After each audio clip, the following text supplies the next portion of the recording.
Dad's birthday dinner was supposed to be simple roast chicken, mashed potatoes, and the same familiar argument simmering beneath every forced smile. I didn't expect a gift box with a glossy white label addressed to me handed across the table like some kind of trophy. I didn't expect the laughter sharp, synchronized, almost rehearsed. And I definitely didn't expect that the words printed on that label, "Tiny Cashier Job," would be the spark that burned the last thread of patience I'd been stitching together for years. They thought they were putting me in my place. They didn't know they were setting me free. I set the salad bowl down in the center of the table and wiped my hands on my apron, brushing off a fleck of basil. Mom immediately adjusted the bowl half an inch to the left, as if my placement offended the god of symmetry. Typical. Dad sat at the head of the table, grinning in the self-satisfied way he always did on his birthday, like the entire world existed for the sole purpose of celebrating him. Mom hovered at his shoulder, glowing with her usual pride.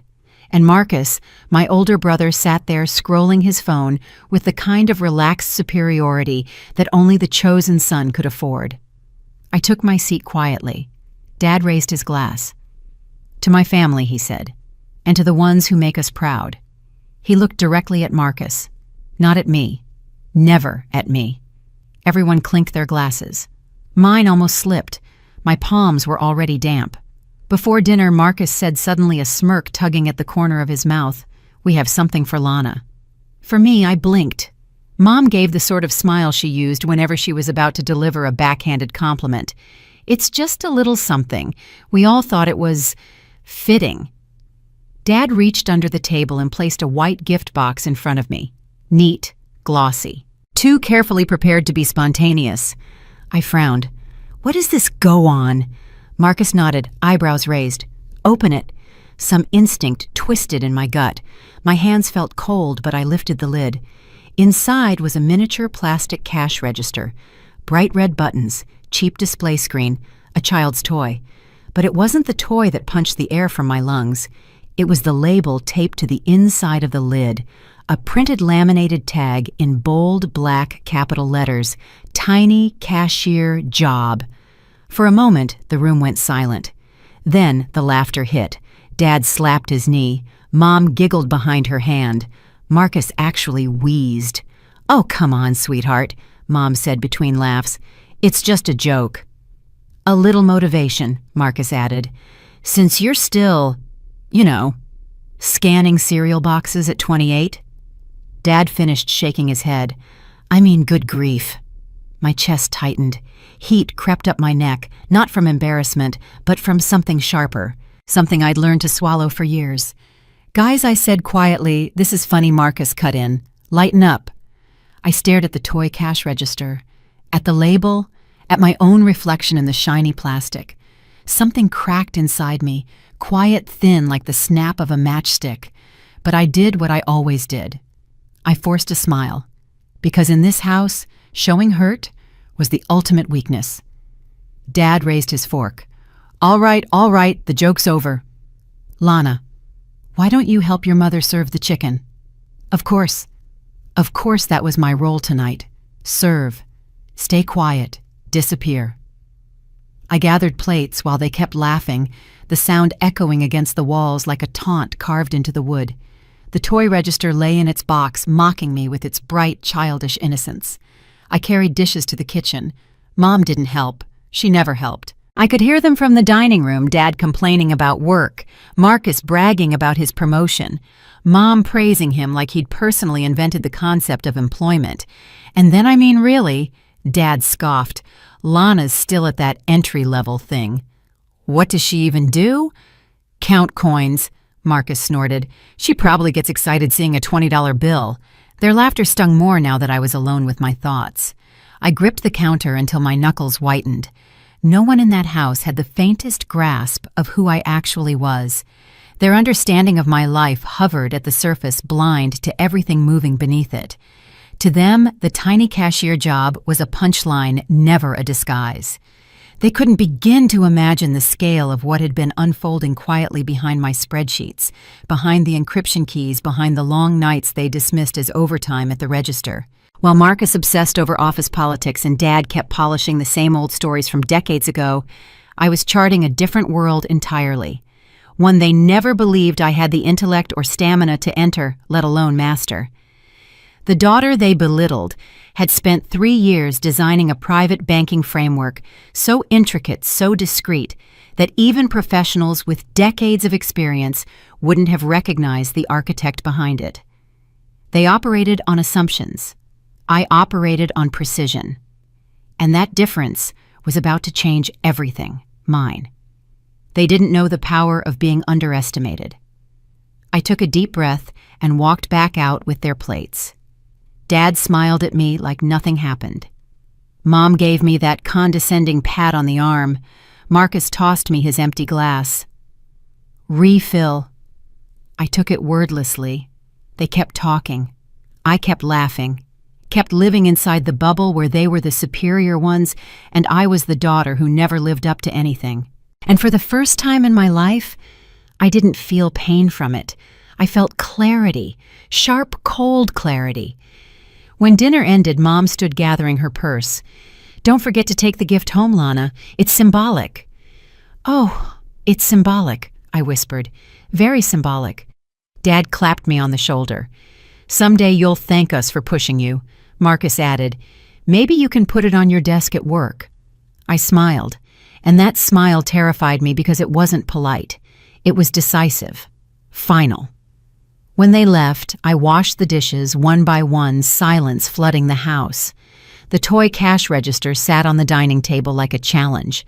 I dried my hands and picked up my phone. My fingers didn't shake. I opened my hidden apps. Encrypted systems only I could access. Financial channels protected behind layers no one in my family could even name. Dashboards spread across offshore holdings that mapped the empire I built in silence. In less than 20 seconds, I pulled up the metrics that only 4 people in the world had permission to access. And I whispered, "Let them laugh." The numbers on my screen glowed back at me. 2.5 B assets under management. Projected 2024 growth, 14%. Private banking portfolio, verified my empire. Quiet, invisible, real. Dad's birthday gift didn't break me. It crowned me. I powered off my phone, grabbed the trash bag, tossed the toy cash register inside, and tied it shut with a clean, sharp knot. As I carried it out to the bin, the night air hit my face. Cool, still, free. Everyone in that room assumed I was the least significant presence there.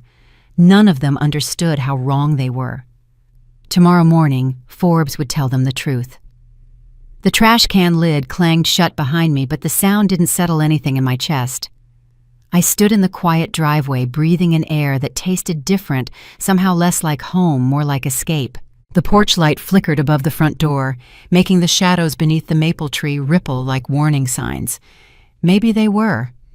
Inside, Dad's laughter still echoed in my ears, replaying louder than it had been at the table.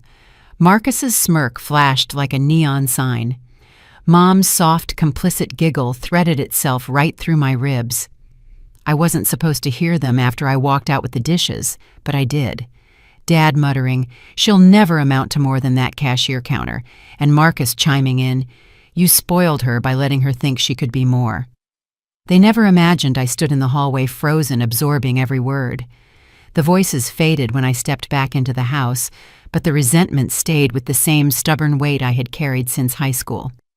I moved toward my childhood bedroom, walking past the framed photos on the wall, every one of them starring Marcus in baseball uniforms, graduation robes, work badges. I was in maybe 3 pictures, all in the background. The door closed behind me with a soft click. I sat on the edge of the bed, pulled out my phone again, and unlocked the encrypted folder I had never let anyone glimpse. A list of names popped up: silent investors, private clients, and 2 international partners. Most people assumed Elle Pierce belonged to a veteran banker in her 40s, not a 28-year-old woman whose own family still treated her like the kid sent to set the table. I scrolled through messages: portfolio allocation request approved. Confirming wire transfer for quarter close. Need revised risk model for energy sector. Every line felt like oxygen. I tapped open my dashboard and checked the live numbers again. The digits pulsed with quiet certainty, my empire breathing beneath the surface, while my family believed I was drowning in minimum wage monotony. I hadn't built any of it out of ambition. I built it because no one ever expected anything from me. That kind of invisibility becomes an opportunity when you learn to weaponize it. A soft knock came at the door. Lana Mom's voice hushed, as though guilt could be whispered away. "Your father is going to bed. Don't forget to say goodnight." I stared at the door without moving. "I'm fine, Mom. You seemed tense." Her pause stretched long enough to reveal the truth. She wasn't concerned. She was checking to make sure I hadn't ruined Dad's birthday mood. "I'm fine," I repeated. She lingered, waiting for me to comfort her discomfort, but when I didn't, her footsteps retreated down the hallway. I leaned back against the headboard, letting the mattress hold the weight I never showed anyone. My room was still the same pale blue it had been when I was 17. Same dresser, same desk, same quiet proof that in this house time only moved for Marcus. I opened my laptop and plugged in a drive disguised as a lipstick tube. The screen blinked, loading the interface of my real-world clean charts, risk analyses, client memos, digital ledgers only I could navigate. A notification pulsed in the corner. Incoming message from Fenton. My breath caught. He never messaged at night. I clicked it open. "Need confirmation on your attendance tomorrow. Forbes is reaching out. They're naming you in the piece unless you choose anonymity. Decisions must be made by morning." My heart thudded. Forbes. Not a rumor, not a possibility, a certainty. The article wasn't just about the portfolio's growth, it was about the architect behind it, me. For a moment I couldn't feel my hands. I pressed my palm flat against the quilt, grounding myself. The exposure itself never frightened me. What unsettled me was the stretch of time before the truth finally stepped into the light. In this house, my achievements would never be seen as earned. They'd be treated as accidents, loopholes, favors I didn't deserve. If Dad found out tonight, he'd mock it. If Marcus found out, he'd claim he always knew I had potential, which was a lie even he wouldn't say convincingly. If Mom found out, she'd panic about what people might think. Tomorrow would scorch all of that. But tonight, I needed silence. I typed my response, "Use my real name." My finger hovered over me for a long second. Then I pressed it. A calm washed over me, steady, warm, solid, like stepping into a room where no one had ever doubted me.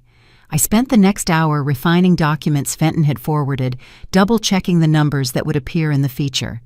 My focus sharpened the way it always did when I worked in the world that belonged solely to me. By midnight, my eyelids were heavy, but my mind wouldn't quiet. I lay back staring at the ceiling fan, turning slow circles, stirring air that felt stale with old expectations. Around 1 a.m, voices drifted from down the hall. Dad again, low, irritated. "Girls need direction. She's wasting her life." Mom murmured something soft, apologetic. Then Marcus, louder, "She should be grateful we even tease her. At least it means we care." My jaw clenched so tightly I felt a pulse in my temple. Grateful. Every sneer they tossed my way came back into focus. Every attempt to shrink me finally showed its true shape. All those years of being told I'd never measure up settled into a single, undeniable truth. They had been wrong about me every step of the way. I pulled the blanket up over my chest and closed my eyes. Tomorrow morning would change everything. Forbes would expose the truth. My tiny cashier job would become the punchline to their failure to see me. And when the world knew who I really was, this house, this entire family dynamic would crack like fragile porcelain. But the thought didn't scare me. It steadied me. Somewhere between exhaustion and adrenaline, I drifted into sleep with one single clear promise forming in my mind. If they wanted me small tonight, they should have cherished the moment. Because in the morning, the world would know exactly how big I'd become. Sunlight crept across my bedroom ceiling long before I opened my eyes, thin and sharp, like it was slicing through the air on purpose. I lay still, listening to the house settle pipes humming floorboards, shifting the faint clatter of dishes downstairs. Mom always moved quietly in the mornings, as if volume itself could trigger Dad's temper. I reached for my phone on the nightstand. 2 new emails. A message from Fenton arrived first. Then a headline from Forbes lit up my screen. My pulse spiked. I opened the Forbes message first. Feature finalized. Publishing at 10 a.m. ET. Congratulations, Ms. Pierce. The words blurred for a second. I blinked hard, letting them settle into place. Pierce. My last name. My mind. My work. My recognition. Dad still thought I spent my days counting coupons. I sat up slowly, the room colder than I remembered. Maybe it was just me, my head already in a world far beyond these walls. Downstairs, Dad's voice boomed louder now. Where's the coffee? Lana was supposed to brew it before she went to bed. A familiar sting tightened in my throat. Even on the edge of my biggest morning, he still expected servitude. Mom said something too soft to hear. Dad huffed, irritated. I swung my legs out of bed, feet touching the worn rug I'd had since middle school. Everything in this house felt frozen in time, except me. I'd outgrown it years ago, just didn't know it until now. I dressed quietly, dark jeans, a simple blouse, hair pulled back. No makeup. If they looked at me today, I wanted them to see the truth plainly. For once, I walked downstairs without shrinking. Mom greeted me with a nervous smile. Dad didn't even look up from his newspaper. Marcus sat at the table eating cereal like he owned the kitchen. "You're up late," Marcus said, glancing at the clock. "What cashier shifts start at noon now?" Dad chuckled. I didn't answer. Mom hurried over. "Lana, sweetie, your father needed coffee earlier. You know he has his morning routine. That routine always superseded everyone else's, especially mine." "I wasn't aware I was on duty," I said lightly. Mom stiffened. Dad lowered the paper just enough to glare. "What's with the attitude?" he asked. "You're home. You pitch in. That's how this works. That's how they worked conditional love based on compliance." I poured myself a glass of water. "I have things to do today." Marcus choked on a laugh. At the store, big day at the register, Dad grinned proud of his son's cruelty. My fingers tightened around the glass. I pictured the Forbes homepage already prepared to detonate through their illusions. 10 a.m. couldn't come fast enough. Mom, sensing a shift she didn't understand, cleared her throat. "Be nice boys. Lana's working hard." Dad scoffed. Hard at what? She chose that job. It's not like anyone stopped her from finding something real. Something real. The irony nearly made me dizzy. 8:45 a.m. I checked the time again as I headed for the coat closet. Dad wasn't finished. "Where do you think you're going?" "You haven't helped clean up breakfast." I slipped my arm into my jacket. "I have a meeting." Marcus laughed. "With who, the bargain bin manager?" "No," I said, grabbing my keys. "Someone who respects me." The room went silent. Their confusion was almost sweet. Dad's brow lowered. "Don't get smart with me, young lady." "I'm not," I said. "Just honest." I stepped outside before he could respond. The morning air hit me clean and cold, clearing my head the way a blunt reality check never would. I walked toward my car parked at the curb. The sky was bright, the kind of crisp blue that feels like it's daring you to change your life. I unlocked the door, slid inside, and stared straight ahead. My hands trembled not from fear, but from anticipation. 8:58 a.m., 22 minutes until Forbes stripped away the last layer of who they thought I was. My phone buzzed, a message from Fenton. "Your choice was the right one. Be ready." Ready. I'd been ready for years. I drove to the coffee shop downtown where I often worked before shifts, neutral ground away from Dad's expectations and the weight of a house that had never felt like home. The place smelled like cinnamon and fresh beans. People chatted softly at tables, oblivious to the tectonic shift happening inside me. I ordered a cappuccino, sat near a window, and opened my laptop. 9:15 a.m. My inbox was already ticking with quiet movement, client updates pending approvals numbers I usually devoured with calm discipline. Not today. Today felt like standing at the edge of something huge. A shadow fell over my table. "Long shift today," Marcus's voice teased in my memory, but it wasn't him, just a stranger reaching for sugar packets nearby. I shook off the thought. My father's words echoed next. "She'll never amount to more than that cashier counter." They wouldn't just eat those words soon, they'd choke on them. At 9:59, my palms turned warm, heart beating steady and strong. I refreshed the page. The moment felt slow and stretched like the universe holding its breath. Then, 10 a.m., the headline flashed onto the screen in bold, unmistakable capital letters. the rising private banker behind a $2.5 billion empire. Meet Lana Pierce. My throat tightened. Not with tears, those were gone long ago. This was vindication pulsing straight through my chest. A photo of my hands on a keyboard, my name, my numbers, my world. The toy register was gone for good. Their jokes no longer touched me. Any attempt to shrink my worth had finally lost its power. Just truth. A truth my family had refused to see. My phone started vibrating, call after call, message after message. Unknown numbers, business inquiries, press requests. I closed the laptop gently and leaned back in my chair as a wave of calm swept over me. Somewhere across town, Dad was probably still at the table reading the paper, and any minute now, his world would tilt, his voice would catch, his pride would fracture. The daughter he mocked at breakfast was about to outrank every achievement he had ever praised Marcus for, and I didn't even need to be in the room to watch the collapse. The revenge had already begun. By the time I pulled into the driveway, the air around the house felt wrong too, still too heavy, like the entire street was waiting for something to explode. The curtains in the living room twitched a sign Marcus was peeking out. He'd never been subtle. I shut the car door quietly and walked up the steps. Mom opened the front door before I could touch the handle. Her expression was tight, pale, stretched thin, like she'd been holding her breath for an hour. "Lana," she whispered, "your father is upset." Upset. A predictable word for a predictable man. I stepped past her into the foyer. Marcus stood near the sofa, arms crossed, jaw clenched in a way that looked less like anger and more like panic. Dad was in his recliner, but not relaxed, leaning forward, elbows on his knees, staring at the TV, as if it had just betrayed him personally. The TV displayed the Forbes homepage. My name was still on the screen. No one spoke at first.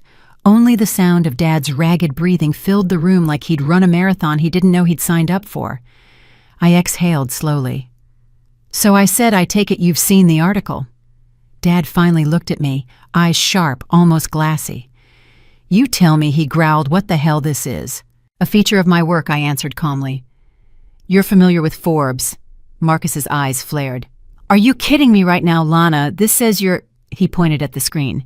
"This says you're managing billions." "Billions. That's correct." His hands flew up. "How you work at a grocery store?" "No," I corrected. "I work from behind a grocery store counter. There's a difference." Dad stood abruptly. "You lied." Mom, standing behind him, whispered something too soft to catch. "I didn't lie," I replied. "You assumed. I let you." That's the same thing Dad barked. A familiar heat rose in my chest. Not shame, not fear, just exhaustion. "It's not my job to correct your assumptions about my intelligence," Marcus scoffed. "Why wouldn't you tell us?" The laugh slipped out before I could stop it. "Because every time I did something even slightly unexpected, Dad called it luck, and you called it cute." Mom pressed a hand to her chest. "Sweetheart, we didn't know. That's the point," I said gently. "You never tried to." Dad's face darkened. "Are you telling me you built this empire?" He said the word like it was poison while you were living under my roof. "Partly," I said. "And partly after I moved into my apartment." Marcus blinked. "You have an apartment." "Yes," I said. "I pay for it with my non-tiny paycheck." A vein pulsed at Dad's temple. "You've been keeping secrets. I've been building a life I corrected." He jabbed a finger at the screen. "You're not qualified to be doing any of this banking nonsense. You're a cashier." Mom winced. The room fell silent long enough for the furnace to click on. "Dad, I said the cashier job is a cover. It always has been. It's quiet, flexible, invisible. It gave me the time and anonymity I needed to build something meaningful." "You're not capable of something like this," he snapped. There it was, the sentence that had shaped my entire childhood. I met his stare. "You've been wrong about me for 28 years. Marcus shook his head slowly, disbelief turning into something more vicious. "You made us look stupid." I raised an eyebrow. "You didn't need my help." His mouth opened, but no sound came out. Dad took a step toward me. "You will fix this, right now. You will call whoever published that nonsense and shut it down. That's not an option. You will make it an option." I didn't move. The story is already everywhere. Mom's voice trembled. "People are calling us, asking questions. Your father can't go to work like this." Marcus added, "My coworkers sent me the link in a group chat. They think I knew. I look like an idiot." "You're worried about embarrassment?" I asked. "You should be too," Marcus snapped. "Your face is on every newsfeed right now." That was intentional. Dad pointed at the screen again. "You're going to take it down. You're not dragging this family into some internet circus." I let their outrage swirl and settle like dust in sunlight. "You don't own my accomplishments," I said quietly. "You never did." The silence that followed was colder than the November wind outside. Dad sank back into his chair, chest heaving. "You're going to regret this," he muttered. "All this fame, all this attention, none of it lasts." "It's not fame," I said. "It's recognition, for work I've done for years." He slammed his fist on the arm of the recliner. "Work you weren't meant to do." Mom flinched. I straightened. "Say what you really mean." He hesitated just long enough to reveal the truth. "You're not the one who was supposed to succeed," he said finally. "Marcus was. You were supposed to support him." There it was, the rotten root, the real reason behind every dismissal, every belittlement. I felt the final thread snap inside me. Whatever tether had kept me tied to their approval unraveled completely. "I'll pack my things," I said softly. Mom reached for me. "Lana, don't be dramatic." "I'm not angry," I said, stepping back. "I'm done," Marcus scoffed, but it sounded shaky. "Where will you even go?" "My apartment," I said. "The one I pay for with my terrible cashier salary." Dad looked away, jaw tight. As I turned toward the stairs, Mom's voice broke. "At least stay for dinner. It's your father's birthday." I paused at the bottom step. Something bitter and strangely freeing rose inside me. "I gave him a better gift than dinner," I said. The truth. Their silence chased me up the stairs like the end of something old and the start of something unshakably mine. The quiet upstairs felt almost unreal, like the house itself was waiting to see if I'd actually go through with leaving. I stood in the doorway of my old bedroom, the same space where I'd spent years convincing myself that keeping the peace was the same as being loved. The sunlight stretched across the carpet in thin strips, touching the edges of furniture that had never been replaced, because no one believed my life would ever expand beyond these four walls. I pulled my suitcase from under the bed. The zipper stuck for a moment before sliding open with a low scrape. That sound was louder than anything happening downstairs. As I folded shirts into neat squares, I realized how little I actually owned here.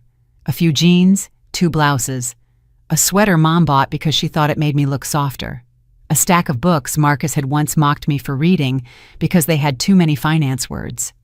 None of it felt like mine. Halfway through packing, the floor creaked in the hallway. Marcus appeared leaning one shoulder against the frame, arms crossed. He didn't step inside. "So you're really leaving?" he asked, tone flat but not neutral. He was sizing me up the way he'd done since we were teenagers, and Dad had convinced him being older meant being superior. "Yes," I said without looking up. "You're overreacting." "I'm reacting," I corrected. "That's new for you to see." He pushed off the frame. "You embarrassed us." I paused mid-fold. "Did I?" "Yes," he snapped. "All my coworkers saw that article. Do you understand what it looks like that my own sister is some financial mastermind? And I had zero clue." "That's not my fault." "It makes me look uninvolved," he said, as if that were the greatest sin a brother could commit. "Like I don't even know my own family." "You don't," I said quietly. That stopped him. A subtle shift happened in his expression. Something like acknowledgement, but it hardened too quickly to stay. "You could have told us," he said. "No," I replied, "I couldn't." Marcus frowned, almost offended by the truth. "Why not?" I finally met his eyes. "Because you and Dad would have laughed, or called it a phase, or said something like, 'Don't get ahead of yourself.'" His jaw worked for a moment. Then he muttered, "Well, you've sure gotten ahead of all of us now." He meant it as an accusation, but it landed like a confession. He stepped closer, lowering his voice. "You think this article is good? You think it's something to celebrate? Yes, I said simply. It's dangerous, he hissed. People will expect things from you. Big things. They'll want to know every detail. They'll question everything. And that's different from home, how his ears reddened. He turned away, pacing the small space between my door and the bathroom. Dad's furious, he said. He says you ruined his birthday. I didn't ruin anything I said. I just stopped pretending. He wants you downstairs. I'm not coming. Marcus's laugh was sharp. Of course not. You're too important now, right? I zipped the suitcase slowly. I'm just done being small. His footsteps stopped. The words hung between us like something irreversible. He stared at me, a flicker of something almost vulnerable crossing his face. Fear, disbelief, maybe jealousy. But it vanished as quickly as it surfaced. You know, he said quietly, Dad always said you'd run from responsibility the second things got hard. I stood. And you believed him? Yes, he said without hesitation. I brushed past him toward the doorway.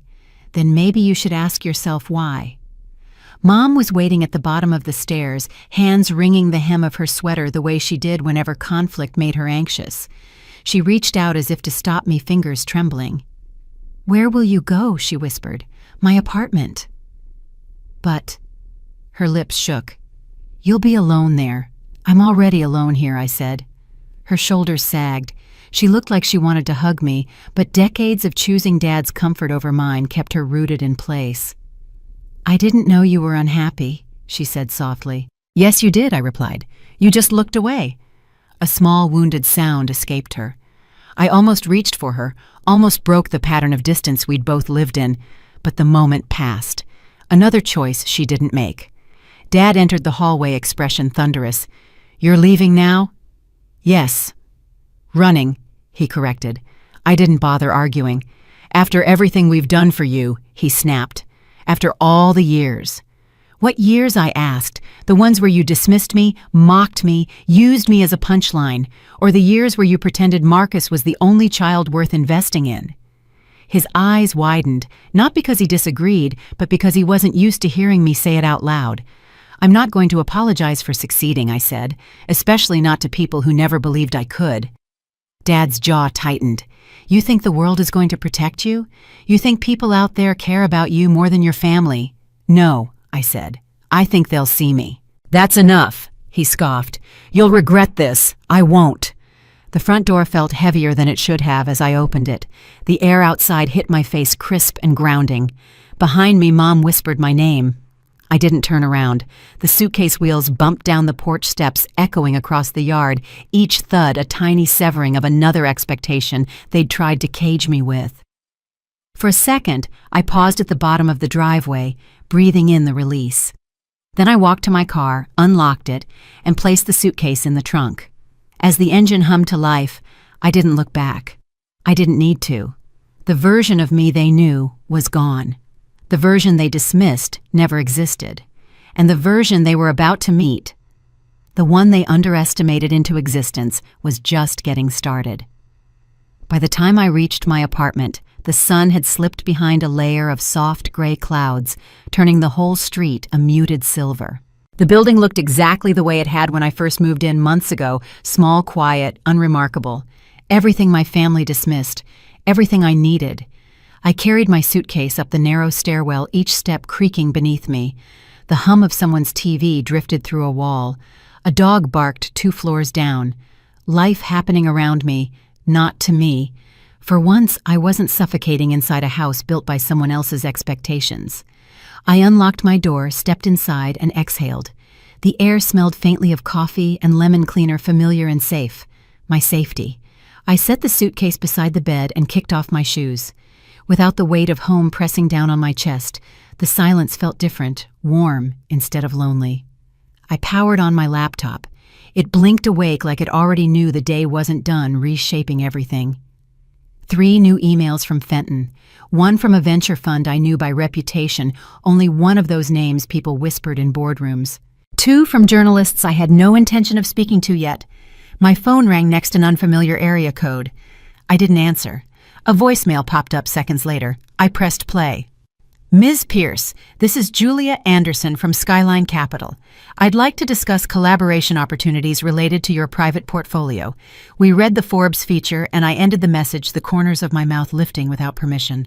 Collaboration, recognition, respect. All the things I'd never heard inside Dad's house. The messages kept coming. LinkedIn requests, media inquiries, investor interest. The world had found my name, and for the first time, I wasn't hiding from it. I pulled the curtains open slightly.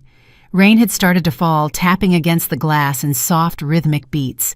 I watched the droplets race each other down the pane, feeling the kind of stillness that comes only after a storm, internal or otherwise. A knock sounded at my door. My stomach tightened. No one visited me here. I crossed the room quietly and checked the peephole. Marcus. Of course he'd come. He'd always been Dad's messenger when things needed cleaning up, smoothing over reframing. I opened the door halfway. How'd you find me? He lifted an eyebrow. You really think Dad doesn't know the address he co-signed when you moved out? Right? The one favor he'd never let me forget. The one I'd paid back months ago, but apparently that didn't matter.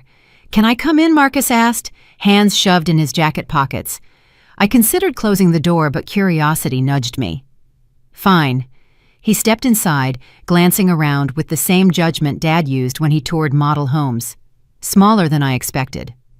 It's mine, I said. That's what matters. He didn't answer. Instead, he paced slowly, stopping near my desk, where my laptop screen still glowed with unread emails. So everything in that article is real? He asked. Yes. He swallowed hard. And you never told me. You never asked, I replied. He stiffened. I would have listened. No, I said gently. You would have laughed. That hit him like I'd slapped him. His shoulders dropped slightly. Dad's worried. Dad's angry, I corrected. Not worried. He thinks people are going to judge him, Marcus said. They're calling, asking how his daughter got into private banking, asking why he never mentioned it.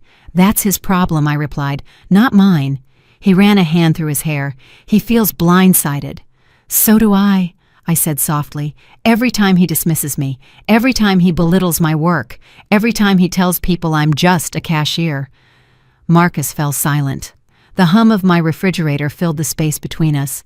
You know, he said finally, Dad expected you to come back downstairs. He waited. That's been his pattern for years, I said. He pushes. I shrink. He wins. And now Marcus asked, I don't shrink anymore. He let out a slow breath, rubbing his jaw. Look, I didn't come here to fight. Then why are you here? He hesitated. Dad wants you home. He's embarrassed, Lana. I'm not responsible for how he feels. Marcus flinched at the bluntness. He wants to talk about what? How should I live smaller?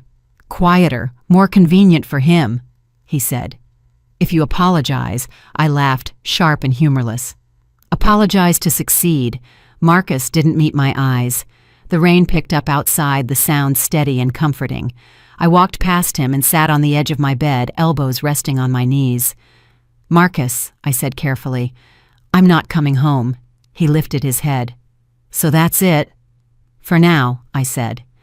Until Dad realizes I'm not property to manage or a disappointment to control. His voice dropped to something small. I didn't come here only for him. That made me look up. He wasn't smiling, he wasn't smug, he wasn't posturing. He looked unsure. I don't understand how you did it, he admitted. I don't understand how you ended up bigger than all of us. I wasn't trying to be bigger, I said softly. I was trying to be myself. He stared at the rug like he was trying to read something there. I always thought Dad was right, he whispered. About you, about what you were capable of. My chest tightened. Not with anger, but with a grief I didn't expect. And now I asked. His voice cracked. Now I'm not so sure. We didn't speak after that. The silence wasn't hostile this time. It was reflective, heavy, necessary. After a minute, he turned toward the door. Dad's not going to let this go, he said quietly. I know. You should prepare for that. I am. He nodded once, then opened the door. He hesitated as if wanting to say something more, but the words didn't form. Good night, Lana. Good night. When the door clicked shut, the room felt calmer again, lighter as though his visit had carried out the last of the weight I'd been holding for years. I walked back to the window and watched the rain trail its silver lines down the glass. Dad's world had cracked. Marcus's world was shifting. Mine was finally beginning. My phone buzzed nonstop the next morning, vibrating across my nightstand like it was trying to escape. I squinted at the screen notifications stacked in endless rows. Emails from investors, journalists, former classmates I barely remembered. 3 voicemails from numbers with country codes. A request from a financial podcast I used to listen to during my cashier breaks back when I was invisible. And 1 text from Mom. "Call your father. It's urgent." I ignored it, rolled out of bed and opened my curtains. The sky was still gray, the kind that made the city feel softer than it really was. Down on the sidewalk, people walked their dogs, carried coffees, and jogged past like every morning. No one looked up to see the girl whose face had appeared on financial news feeds overnight.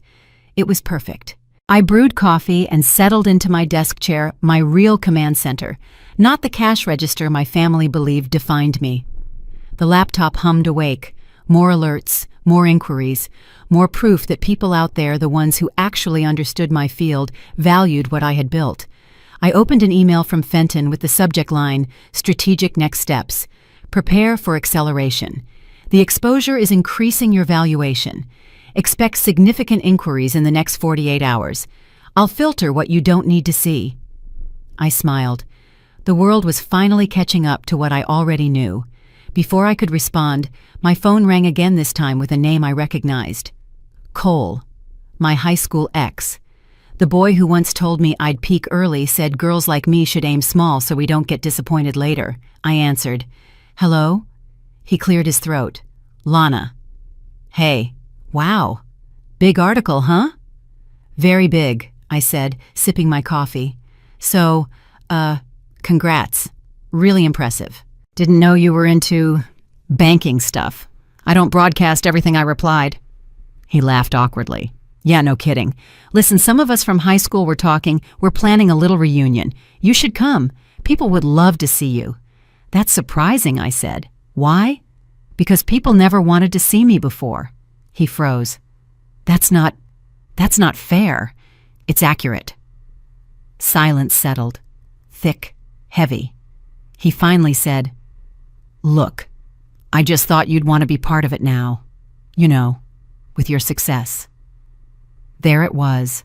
Not admiration. Not respect. Clout.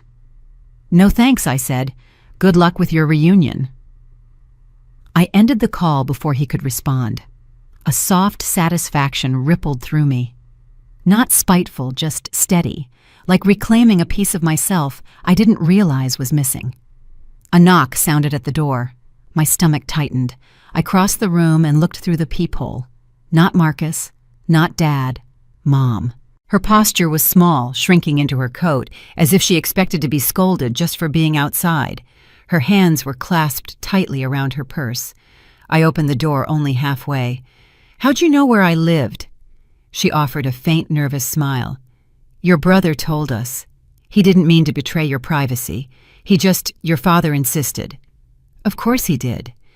"Can I come in?" she asked gently. I hesitated before nodding. She stepped inside and looked around the apartment like she was walking through a museum of a life she'd never bothered asking about. She looked around with a soft smile. "It's lovely. It finally feels like it belongs to me," I said. She flinched at my tone, eyes dropping to the rug. "Your father is very upset. I'm not responsible for his emotions." Her breath caught. "You sound so cold." "Mom, I'm tired." "That's different." She walked toward the window, fingers drifting across the sill. "I know your father is difficult." "Difficult," I repeated. "He's cruel." She winced but didn't deny it. "Not this time. He was raised to believe certain things about girls and boys, about roles, about importance. And he never questioned any of it," I said. "No," she whispered, and I never questioned him. The honesty surprised me. Mom didn't admit things like this. She smoothed them, swallowed them, pretended, until the truth dissolved somewhere behind her smile. Your father grew up thinking men lead and women follow, she said. I followed him, and I taught you to follow too. You taught me to be small. Her shoulders tightened. I softened my voice. I'm not angry that you didn't know better. I'm angry that you didn't want to. Tears gathered in her eyes, but she blinked them back. I'm trying now. I crossed my arms. Why are you here, Mom? She turned to me, face pale. People are talking. Your father's coworkers, our neighbors. Everyone saw the article. They're saying he must have been a terrible parent not to know what you were doing. He was, I said simply. Her breath hitched at the harshness. Your father wants you to fix it, she said, to take it down. Or say it was exaggerated. He thinks it's ruining his reputation. I stared at her. My success is ruining his reputation. She swallowed hard. He said it makes him look like he wasn't involved in your life. He wasn't, I said.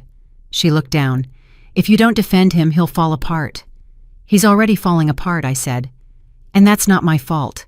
Mom reached for my hand, but I pulled back. Please, she whispered. He's hurting. And I hurt for years, I replied. Did anyone come rescue me? Did anyone defend me? Did anyone stop the jokes, the comparisons, the dismissals? Her silence was the answer. I took a step back, voice steady. I'm not going back there. I'm not shrinking. I'm not apologizing.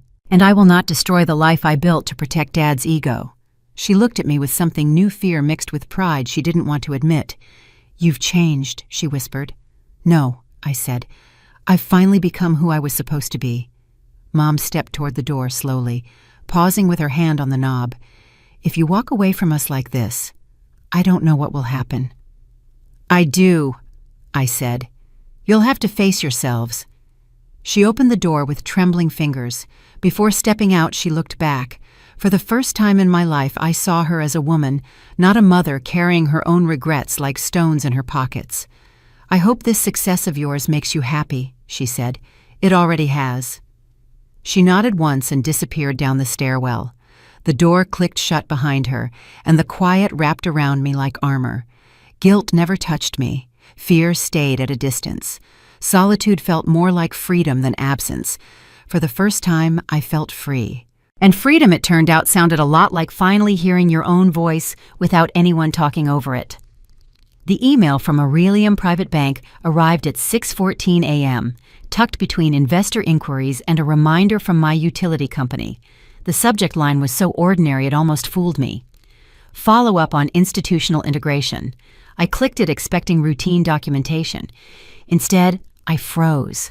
They wanted to acquire my entire micro-banking network. All of it. At a valuation I'd only seen in case studies about unicorn founders. The number was obscene, the kind that rearranged the trajectory of a person's life in one stroke. I reread it 3 times, blinking hard to make sure I wasn't hallucinating before the coffee kicked in. But the offer was real specific, detailed, and already approved by 2 committees. My chest tightened with something between awe and disbelief. I reached for my phone to call Marcus, then paused. No. First, I needed clarity, no one else's thoughts. I replied to the email requesting a meeting, then shut the laptop as if it might burst into flames. The room felt too small for the decision sitting in front of me. A knock jolted me from my daze. Marcus stood on the other side of the door in running gear, cheeks pink from the morning cold. He leaned casually against the frame like this was any other day. You didn't answer my text, he said. Thought I'd stop by. It took me a second to process words again. Come in. He stepped inside, and immediately his expression sharpened. What happened? I handed him my phone with the email open. His eyes scanned the screen, widening with every line. Lana, he whispered. This is massive. I know. Are you okay? I think so, I said. Mostly. He set the phone down and looked at me with that steady focus I was still learning to trust. This is the kind of offer legacy banks give to disruptors they're scared of. They want you in-house so they don't have to compete with you. I guessed that, I said softly. So the question is, do you want to be absorbed or do you want to stay independent? I let out a laugh that wasn't quite a laugh. That's what I've been trying to figure out. Marcus reached for my hand but didn't take it. He stopped just short, giving me space to choose. I took his hand because I wanted to, not because I needed grounding. What do you want? he asked. I exhaled slowly. I want to build something huge, but I also want protection, reach, infrastructure, and independence, all at once. He smiled, brushing his thumb lightly over my knuckles. You can negotiate for any of those things. Before I could respond, my phone rang. Dad.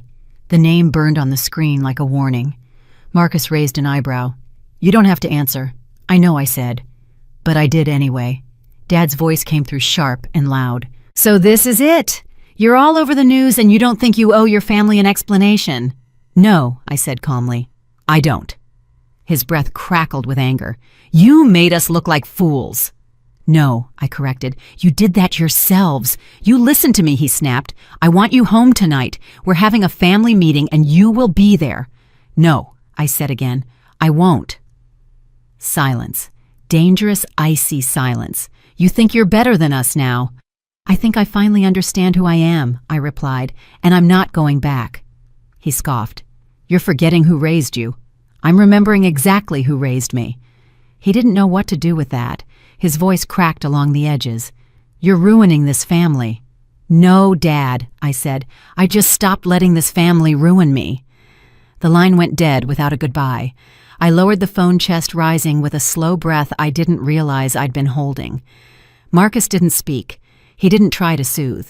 He didn't offer advice I didn't ask for. He just stood there giving me quiet.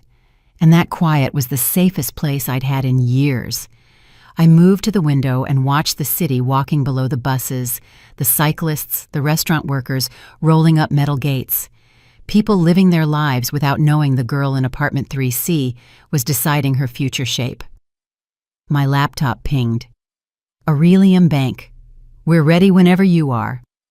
I sat down again, shoulders steadying with the weight and promise of the moment. Marcus leaned against the table, arms crossed, eyes bright with something like pride. What's your next move? He asked. I started typing a reply. Negotiation, I said. I built this alone. No way I'm selling myself short. He grinned. That's my girl. I paused at the phrase, not because it bothered me, but because of how natural it felt coming from someone who saw me as an equal, not a subordinate. My email was sent with a soft chime. I closed the laptop. Come on, I said, grabbing my jacket. I need air, and pancakes, and maybe a life coach. Marcus laughed. I can help with 2 out of 3. We headed out into the cool morning, and as the door clicked shut behind us, something inside me clicked into place too slowly, firmly, undeniably. For the first time in years, I wasn't running from something. I was running toward something, toward the life I wanted, toward the empire I was no longer afraid to claim. The first alert hit my phone before sunrise. Forbes mystery founder. Behind micro banking network revealed. My name, my full name was in the headline, and below it, the number that changed everything, $2.5 billion. I stared at the screen long enough for the device to dim, then brighten again when I tapped it with a shaking thumb. My throat tightened. Somehow, even after all the quiet building, all the strategic moves, all the steady nights of coding and structuring and calculating, seeing it out in the open felt unreal. A second notification appeared, then a third. Within minutes, my phone turned into a live wire. Marcus showed up half-dressed for work, tie draped around his neck, still tangled. His knuckles tapped lightly on my door before he eased it open. You're trending, he said. Everywhere. He wasn't exaggerating. Financial analysts were explaining my model on morning shows. Podcasters were arguing whether my silent build method would disrupt the future of independent banking. Reddit threads were running wild with speculation about who I really was and how the empire slipped under the radar. But the loudest noise came from my hometown. Dad texted first. What have you done? Call me now. Then Mom. Your father is very upset. Please come talk to him. This isn't how families operate. And finally, Cole. So you were hiding money and success from us. Unbelievable. I set the phone down like it was something fragile and burning hot at the same time. Marcus watched me carefully. You don't owe them anything. I know, I said. But part of me, some leftover child-shaped ache, still tightened at the thought of Dad's voice. Before I could spiral, my laptop pinged again. This time it was from Aurelium Bank. We've proceeded internally to push your story to the media in anticipation of public partnership. Congratulations, Lana. The world knows what we already did. You're a financial force. I read the email aloud to Marcus. He exhaled softly. They're locking in your valuation by controlling the narrative. Smart, aggressive, manipulative, I added. He nodded. That too. But it benefits you as long as you steer it. I sat down at the kitchen table, the same spot where I'd once counted tip money from late shifts. Funny how space didn't define a person, choices did. My reflection in the dark window looked different. Not richer, not more powerful, just aware. Dad called. The screen flashed bright angry. Marcus met my eyes. You don't have to answer. I know, I whispered. And this time I didn't. Silence hummed between us, warm and steady. He sat across from me. What do you want today to be about panic celebration strategy? None of that, I said. I just want to breathe. He smiled. Then breathe. We left the apartment and walked through the morning crowd. People hurried to work sipping coffee, scrolling through their own headlines, unaware that the woman weaving through them was the subject of the one lighting up every major outlet. On the corner outside a bakery, two women chatted loudly. Did you see that cashier girl, one said? The billionaire wild. My stomach tightened. They didn't know it was me standing 5 feet behind them. The other replied, her family must be eating their words. Only then did I take a slow breath and let it settle into something close to peace. By noon, interviews were flooding my inbox. CNBC, Bloomberg, a podcast for female founders, a women's finance magazine that wanted a cover story, investor panels, keynote invites, networking events, all wanting a piece of the narrative. I accepted only one, the Women's Finance magazine. Because I knew its readers, women who'd been dismissed, minimized, talked over, needed the story most. As I typed my responses, another email popped up. A message from a girl I went to high school with, one of the ones who laughed when I worked after school at the grocery store. She wrote, Lana, you've inspired me today. I thought my job defined me. Watching your story unfold, I think maybe I've been wrong. Thank you. I felt something shift inside, something heavy loosening. The moment didn't need drama or a grand finish. Truth simply settled in, quiet and undeniable, finally resting where it always should have been. But the peace didn't last long. At 3:22 in the afternoon, Mom called. I didn't answer, but she left a voicemail, her voice frantic and uneven. Your father says you humiliated us. Your brother is furious. Lana, you need to stop this. Pull the articles down. Correct the misunderstanding. The neighbors are talking. Your dad hasn't come out of his den all morning. You're tearing this family apart. I replayed the message once, then twice. Something inside me hardened, not cruelly, but cleanly. I looked at Marcus. They'll never see me as anything but what makes them comfortable. Then stop trying to fit inside their version of you. I nodded. Evening settled in, casting long shadows across my apartment. The city buzzed louder than usual, the way it always did when something big happened. I stood near the window watching headlights smear past like streaks of restless light. A message popped onto my phone from an unknown number. This is Aurelium's board. We'd like a response to our acquisition offer by the end of week. Your valuation is rising by the hour. Let's talk soon. I typed back. We'll talk when I'm ready. Not before. Marcus read over my shoulder. Nice. I shrugged lightly. They want me more than I want them. That gives me leverage. You're starting to sound like a founder who knows her worth. Maybe I'm finally believing it. As midnight neared, noise online reached a fever pitch. My face appeared beside graphs, charts, and speculation videos. Comment sections filled with shock admiration, critiques, conspiracy theories. But through all of that, one truth anchored me. The girl they once mocked for a tiny cashier job no longer existed. In her place stood someone who had built power quietly, brick by brick, without applause or permission. And now the world finally recognized what my family never bothered to see. I closed my laptop. Tomorrow would demand choices that actually mattered. Tonight, I let myself hold one small, steady thought. I made it. Without them. Because of me. Dad insisted on the family dinner like it was a summons from a courtroom he believed he still presided over. A text arrived early in the morning, short-clipped and dripping, with the authority he'd always assumed I'd obey: be at the house by 6. We're discussing the situation. The situation. $2.5 billion in assets, an empire they never imagined existed behind my silence. What they once mocked as a meaningless job now stands at the center of global finance headlines. The life they tried to shrink has expanded far beyond anything they can touch. I didn't reply. I simply showed up. Because I needed this.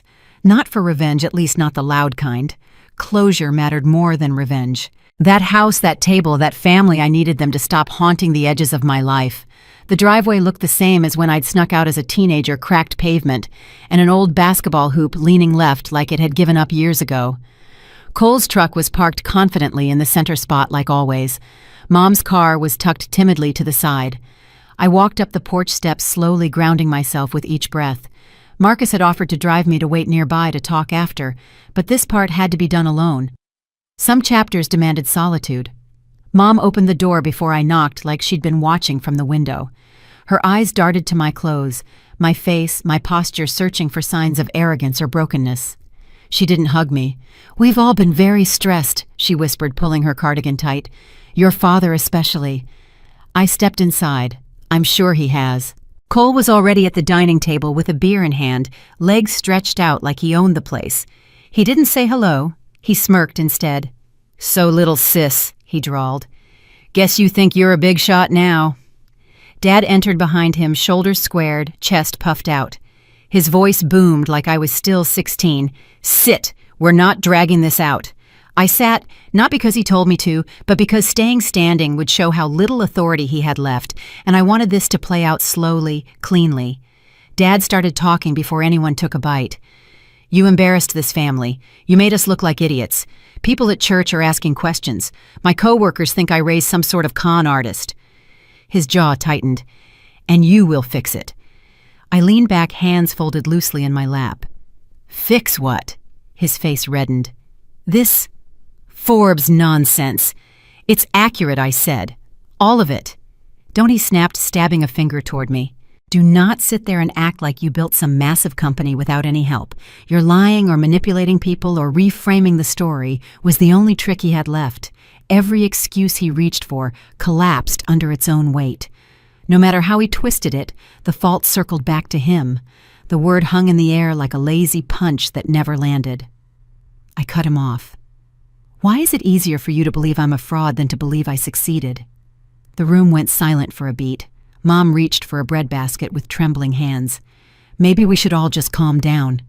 "No," Dad snarled. "She needs to understand where she came from." I met his stare without blinking. "I came here. I didn't stay here." Cole barked a laugh. "You think you're better than us?" "No," I said. "I think I'm better than who I was when I let you convince me I'd never be anything." Dad slammed his fist on the table hard enough for the glasses to rattle. "This family sacrificed for you." "What sacrifice?" My voice finally rose, not loud, but sharp, mocking my job, laughing at me, treating me like the family errand girl, acting like every dream I had was a joke. Mom flinched. Cole scoffed. Dad looked almost offended that I dared speak the truth aloud. "You're being dramatic," he said. "You were a cashier." "That's not a career. That's pocket change. That pocket change job funded the prototype for my first banking app," I said quietly. "Every hour I worked there helped launch what Forbes wrote about." Dad's mouth opened and closed like he couldn't compute the math, so I leaned in. "You thought you were belittling me," I said, "but you were financing me." Cole rolled his eyes, but they were jittery now, nervous around the edges. "Come on. You expect us to believe you built some giant business without telling anyone I didn't tell people who mocked everything I did, I said. That's the difference." Dad shoved his chair back, pacing the room. "You don't lie to your family. You don't hide success. You don't—" "You hid plenty," I replied softly. "Respect, support, encouragement. Those were secrets in this house." Mom looked like she wanted to disappear.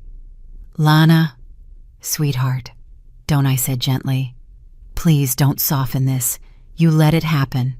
Her eyes filled, but she didn't deny it. Dad stopped pacing.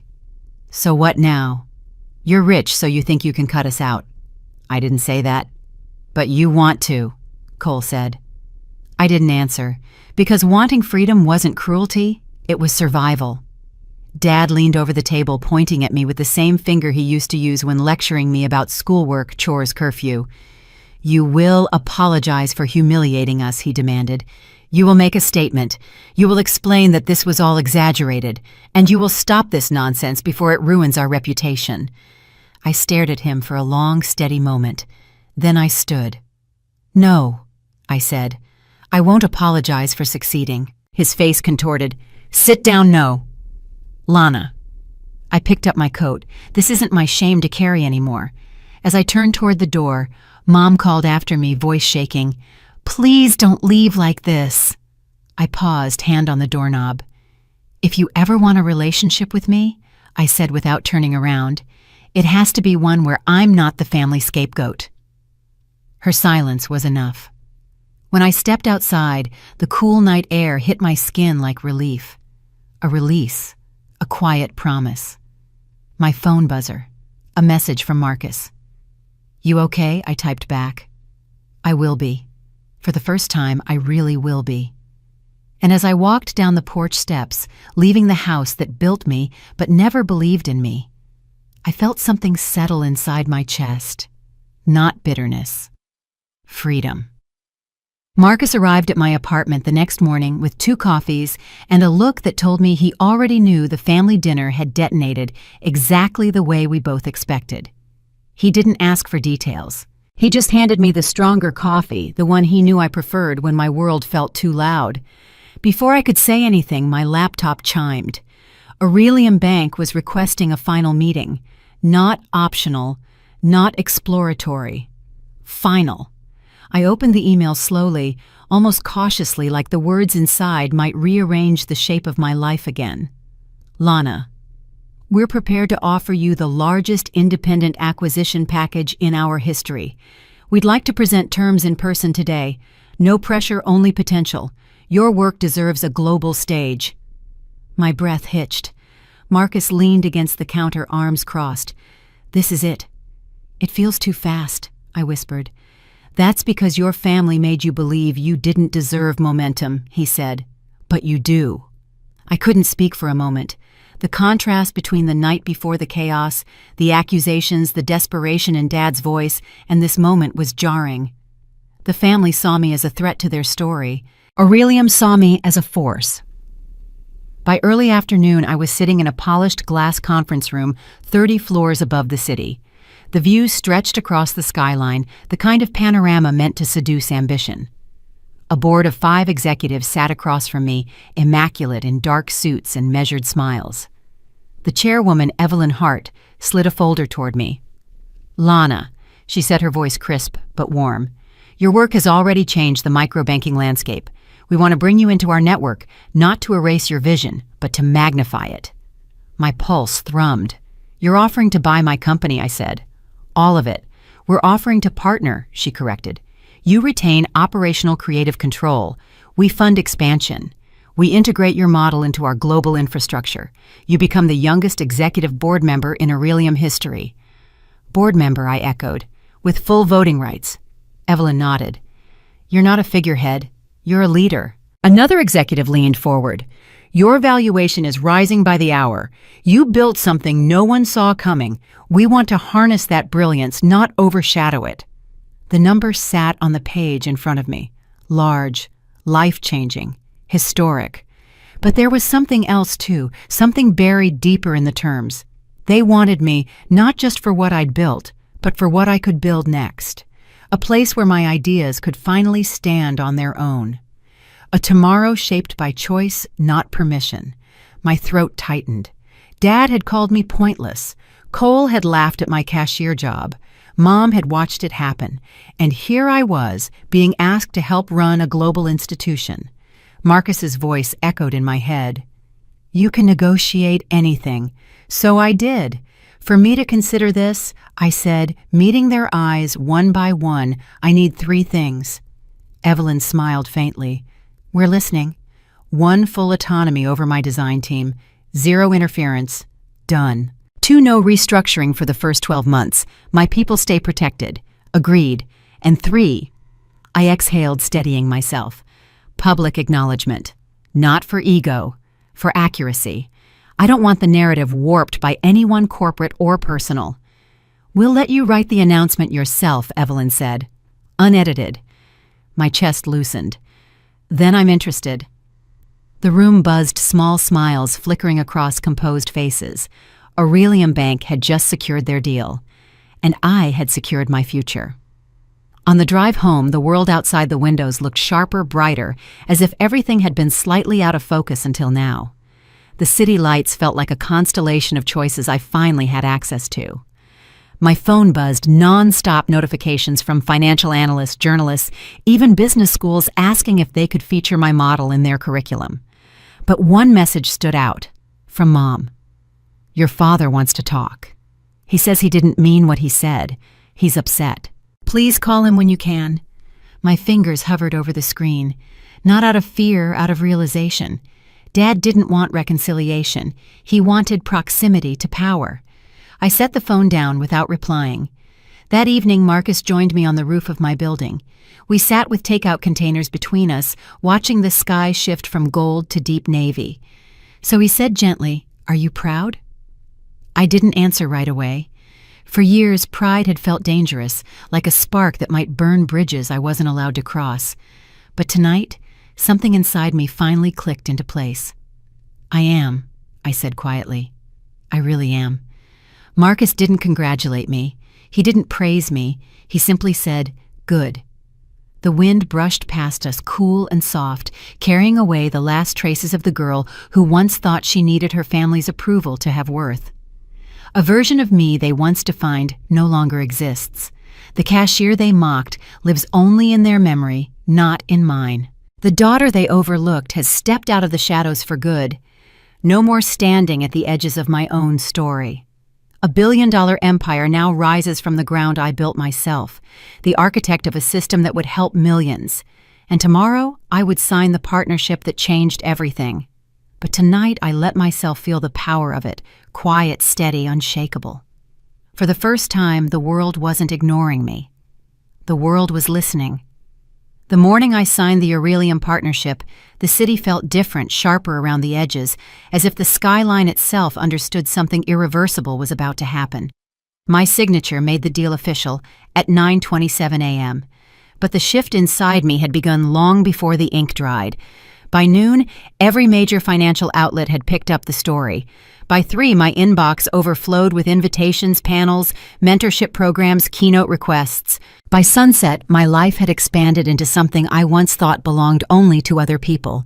But the moment that truly changed me didn't come from the headlines. It came from the knock on my apartment door at 8:45 that night. Mom stood in the hallway clutching her purse like it was the only stable thing in her world. Her hair was pinned neatly. Her sweater pressed her face lined with worry, so familiar it almost hurt to see. "I didn't want to call first," she said quietly. "I wasn't sure you'd pick up." I stepped back, letting her inside. She moved cautiously, as if she expected the place to reject her. "I came alone," she added quickly.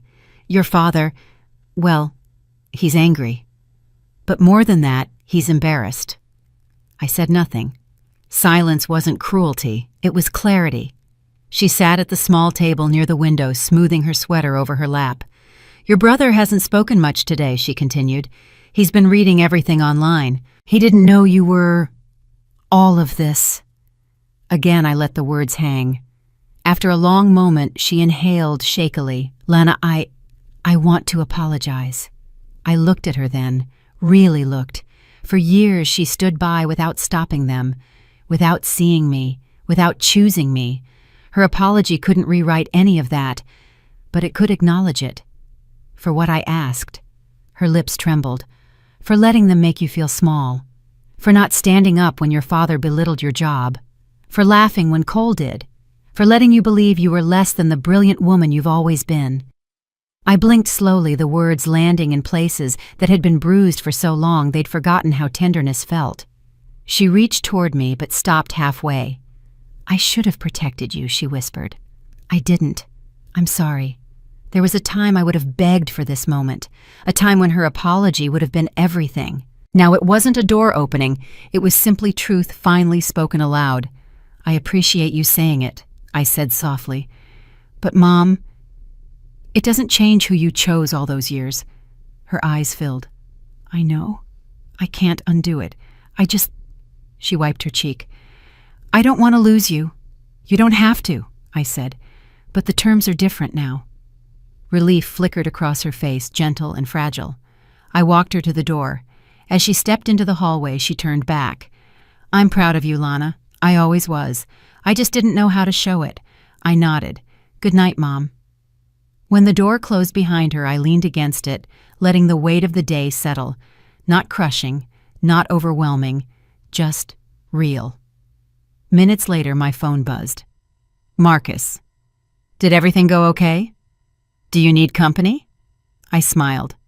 Not because I needed company, but because someone cared enough to ask. "Come over," I typed. "I want to tell you something." 10 minutes later, he stood in my doorway, hair damp from a rushed shower sweatshirt half-zipped. "How'd it go?" he asked. I curled up on the couch, motioning him closer. Strange, hard, necessary. He sat beside me, leaving just enough space for choice. Did she apologize? She did. He studied my face. And it helped. I admitted, but it didn't fix anything. He nodded. That sounds right. I exhaled deeply. It's weird. I spent so long trying to prove myself to them. But today, when I stood in that boardroom, when I signed that contract, I realized I wasn't thinking about them at all. "Good," he said softly. "I didn't build this to spite them. I built it because I was meant to." Marcus smiled. Not wide, not proud, just warm. Exactly. We talked for hours about the partnership, the future of the platform, how the world was reacting, how my life had turned into something neither of us quite believed yet. When he finally stood to leave, he paused at the door. "You know, he said you didn't just create a banking empire. You created a blueprint for every woman who's ever been underestimated." Maybe, I said with a small shrug. "Mostly, I created a life where I don't disappear." He stepped forward, brushed his thumb lightly across my cheek, and whispered, "You were never meant to disappear." After he left, I walked to the window looking out over the city lights, each one a tiny version of possibility. For the first time, the view didn't intimidate me. It felt like home. My laptop still sat open on the table, the Aurelium contract glowing faint gold on the screen. I closed it gently, not because I was done working, but because the day had already given me enough. I turned off the lights and let the quiet settle around me like a promise. I wasn't waiting for anyone to tell me I mattered. Their approval no longer had a place in my life. Whatever recognition they withheld, I had already given to myself. I had my name. My work finally had room to breathe. The life I built stood solid beneath my feet, and I stood in it fully without apology. And if this story meant something to you, if the quiet revenge, the transformation, the resilience, the rise resonated even a little, tell me in the comments what moment hit you the hardest. If you haven't yet hit like, subscribe, and stay with me for more stories of women reclaiming their power in the shadows and then stepping boldly into the light. Because sometimes the loudest revenge is a life